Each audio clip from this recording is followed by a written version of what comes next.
왜 나사에서 터널 사고를 연구할까라는 제목으로 보스턴 지하터널 붕괴에서 얻은 값진 교훈에 대한 얘기입니다.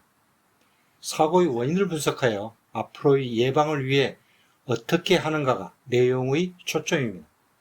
공포의 터널은 나사에서 터널 사고에 대한 보고서 제목입니다. 이 사고의 내용은 보스턴시 지하차도 사고입니다.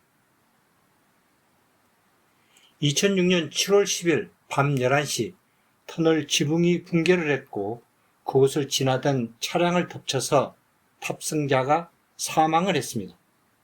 공사 중 발생하는 안전사고도 문제가 되지만 구조물의 붕괴 사고는 훨씬 더 큰 파장을 불러오는 것입니다. 사고는 환기용 덕트를 지지할 천장에 매달린 콘크리트 패널이 차도로 떨어진 것인데 매달고 있던 앙카볼트가 빠져나와서 사고가 난 것입니다. 이 그림에서 보면 철근 콘크리트 패널을 강봉으로 지붕의 앙카볼트에다 연결을 한 것입니다. 이 뒤로 환기를 위한 덕트가 놓이는 것입니다. 이 앙카볼트에 가해지는 인장력을 견디지 못해서 앙카볼트가 구멍에서 빠져나온 것입니다. 미 연방조사기관인 NTSB에서 1년간 조사를 하여 보고서를 만들었고 나사 세이프티 센터에서 터널 오브 테러, 공포의 터널이라는 제목으로 보고서를 발간하여 이 사고에서 나사가 배울 수 있는 것이 무엇인가를 발표를 했습니다. 사고 현장의 사진입니다. 전체 26톤이 되는 콘크리트 더미들이 차량을 덮친 것입니다. 보통 건설 구조물의 붕괴에 대한 일반적인 이유로 보면 설계, 시공, 재료나 기타 관리와 유지보수의 잘못이 있는데 보통은 전체의 절반 정도가 설계의 잘못에서 나오며 나머지 절반, 즉 전체의 4분의 1인 25% 정도가 시공 잘못이고 재료의 문제도 15% 정도로 나타난다고 합니다. 많은 경우는 어느 한 부분이 아니고 복합적인 이유로 발생을 합니다. 보스턴 사고의 경우는 이 네 가지 모두가 잠재적인 사고 요인을 갖고 있었습니다. 구체적인 일반적인 원인들을 살펴보면 실수, 오류, 누락 등 알고 있었지만 제대로 적용하지 못했거나 무지, 무능, 무경험 등 관련 지식이 없는 경우이며 비용 절감이나 기간 단축의 압박 때문에 문제가 발생을 합니다. 감독이 없는 경우, 정보 전달이 잘못되거나 필요한 정보가 전달되지 않은 경우, 윤리적 법적 의무나 책임을 제대로 수행하지 않는 도덕적 해이가 됩니다. 유지보수를 제대로 하지 않는 것도 원인이 되는 것입니다. 대부분의 사고들은 하나의 이유보다는 여러 가지 원인이 누적되어 나타납니다. 여러 원인들 중에 어느 하나라도 제대로 조치가 되었다면 사고를 막을 수 있다는 것이죠. 붕괴 진행도입니다. 콘크리트 패널은 큰 것이 폭이 3.6m에 길이가 2.4m, 두께가 10cm로 하나의 무게가 2.1톤 정도가 됩니다. L형강이나 T형강의 지지빔 위에 콘크리트 패널이 놓이고 지지빔을 강봉으로 천장의 앙카볼트에 연결합니다. 즉 앙카볼트가 지지빔과 콘크리트 패널을 매달고 있는 것입니다.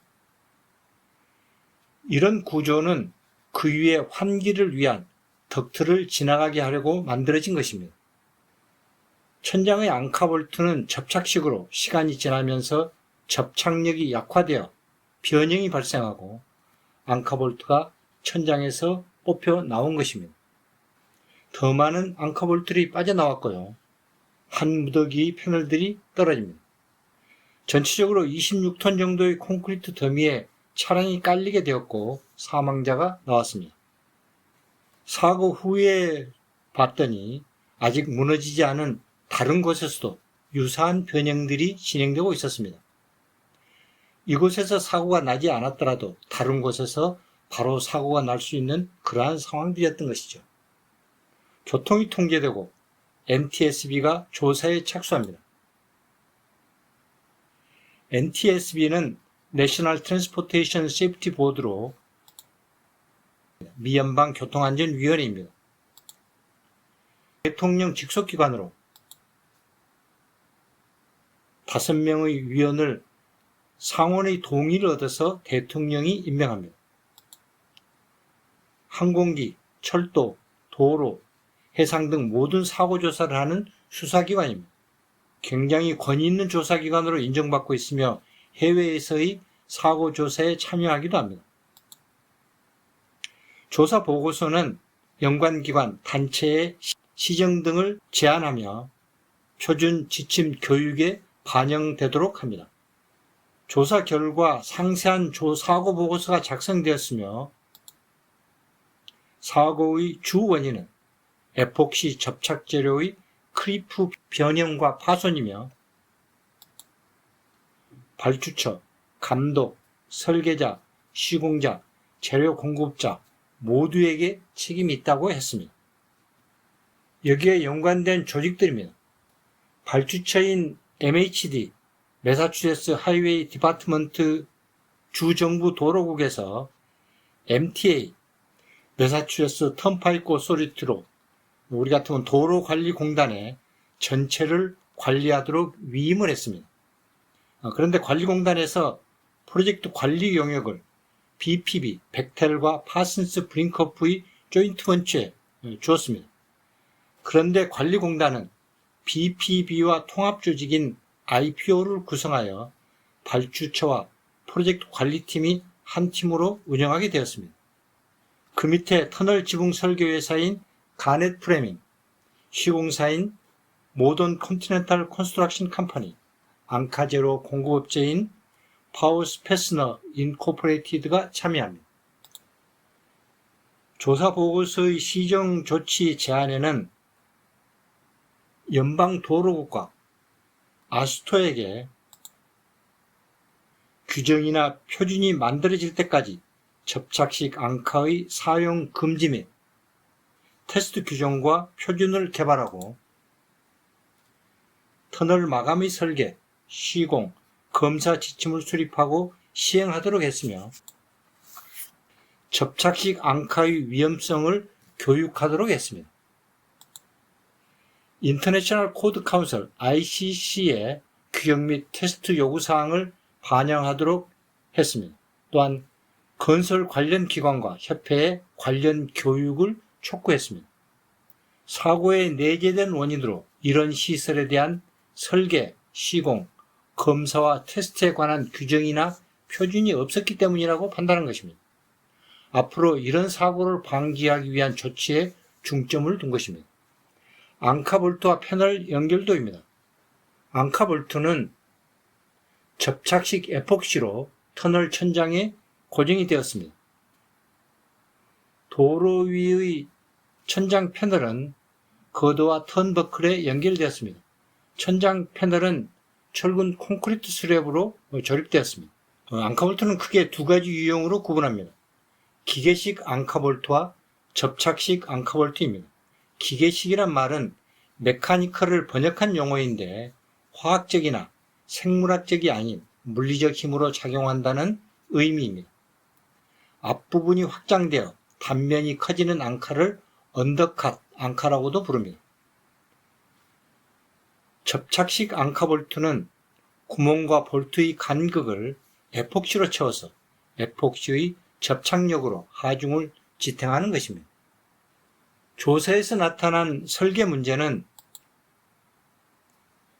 터널의 환기를 위해 패널을 설치했으나 패널 없이도 환기는 가능한 일이었다. 말하자면 패널 설치가 필요 없을 수도 있었다라는 얘기죠. 가벼운 처음 설계가 비용이 많이 들고 시공성이 나쁘다는 이유로 2.5배 무거운 철근 콘크리트 패널로 변경했습니다. 설계사의 잘못이라기보다는 설계가 그렇게 되었다는 얘기입니다.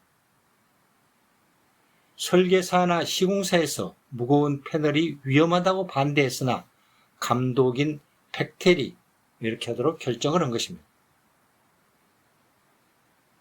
접착식 앙카볼트는 크리프에 취약하다는 상황을 간과했습니다. 이때만 해도 그러한 내용을 잘 몰랐던 것이죠. 크리프란 무엇인가를 좀 설명을 하겠습니다. 토목이나 건축에서는 콘크리트 크리프에 대해 많이 언급을 하는 것입니다. 크리프라는 말은 지속적인 하중에서 계속되는 변형을 말하는 것입니다. 우리가 보통 변형이라 하면 탄성 변형과 소성 변형으로 구분을 합니다. 하중을 제거했을 때 원래 위치로 돌아오면 탄성 변형이고, 하중을 제거해도 원래 위치로 돌아오지 않으면 소성 변형이라고 합니다. 보통 구조형 강철은 고온이 아니면 크리프가 없다고 하고, 콘크리트, 목재, 조적조는 크리프가 있지만 우리가 잘 알고 있어서 거기에 맞도록 설계와 관리를 하므로 크게 문제가 없습니다. 그런데 많이 사용하지 않던 에폭시에 대한 크리프 변형에 대한 지식이 없었습니다. 에폭시 공급업자의 문제는 앙카볼트와 에폭시의 전체 시스템을 공급하면서 공급하는 에폭시가 터널에 사용된다고 알고 있었습니다. 그런데 두 가지 에폭시 중에서 스탠다드가 아닌 패스트셋 에폭시가 공급되었는데, 패스트셋 에폭시는 경화 기간을 굉장히 빠른 응고를 가져오는 그런 에폭시를 얘기하는 것이죠. 자신들이 행한 테스트에서 패스트 에폭시가 크리프에 취약하다는 결과를 알고 있었습니다. 그렇지만 그러한 정보를 시공자에게 주지 않았던 것이죠. 말하자면 자기들이 공급한 에폭시가 문제를 일으킬 수도 있다는 것을 알고 있었지만 그러한 사실을 정보를 주지 않았다라는 얘기죠. 시공자의 문제는 초기에 앙카볼트 5개가 느슨해지는 문제를 발견했지만 그 원인을 분석을 해서 결과를 낸 게 드릴 공법이 너무 매끄럽게 하는 것이었다고 결론을 내리고 다이아몬드 드릴이 아닌 충격식 드릴 공법으로 변경을 했던 것입니다. 보통 암이나 콘크리트 구조물의 구멍을 뚫는 방법은 코어 드릴과 충격식 드릴, 영어로는 우리가 퍼쿠션 또는 해머 드릴이라고 하는 그런 두 가지 방법이 있습니다. 코어 드릴은 다이아몬드 비트로 샘플을 채취하거나 하는데 보통 사용을 하고, 충격식은 발파를 하기 위한 폭약을 넣는 구멍을 만드는데 사용을 합니다. 충격식으로 구조물을 깨뜨려서 구멍을 만드는 공법으로 변경을 하고 나서 남아있던 잔여물을 일주일 뒤에 청소를 하게 되어서 깨끗한 청소를 할 수 없게 됐습니다. 잔여물이 남아있었기 때문에 접착력의 감소가 발생하게 된 것이죠. 문제가 된 앙카를 조사했더니 앙카에서 공국들이 나타났습니다. 에폭시가 묻어있지 않는 부분이 많이 나타났다는 얘기죠. 에폭시가 충분히 채워지지 않았다는 것입니다. 이것도 접착력의 감소를 불러오는 요인들입니다. 앙카볼트를 시공 후에 일정 시간 간격으로 후속적인 테스트와 검사를 시행해야 되는데 그걸 시행하지 않아서 크리프의 진행을 알지 못했다는 것입니다. 감독과 발주처의 문제는 설계사와 시공사가 무거운 패널의 위험성으로 가벼운 패널 설치를 요구했는데 그것을 묵살했고, 설계사가 언더컷 앙카를 사용해야 된다, 말하자면 기계식 앙카를 사용해야 된다고 얘기를 했지만 그 제안도 거부를 했습니다. 비용 및 시간 전략으로 앙카 볼트 수를 40%나 축소시켰습니다.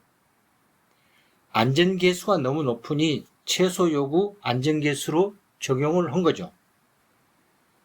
앙카볼트의 하자에 대한 시공사 보고에 대해서 근본 원인을 찾는 시도를 하지 않고 적절한 대처가 부족했던 것입니다. 시공 완료 후의 후속 테스트나 검사를 수행하지 않았습니다. 결과적으로 복구비와 피해 보상액이 크게 발생을 했는데 1년간의 터널 통행을 금지하고 전체를 교추하는데 5,400만 달러, 우리 돈으로 600억 원 정도가 수리비로 지출이 되었습니다.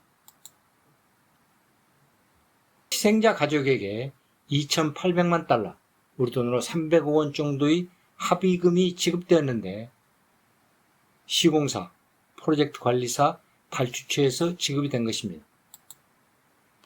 관여했던 많은 회사에서 형사 고발을 면하기 위해서 정부에 4억 5천만 달러를 지급했습니다.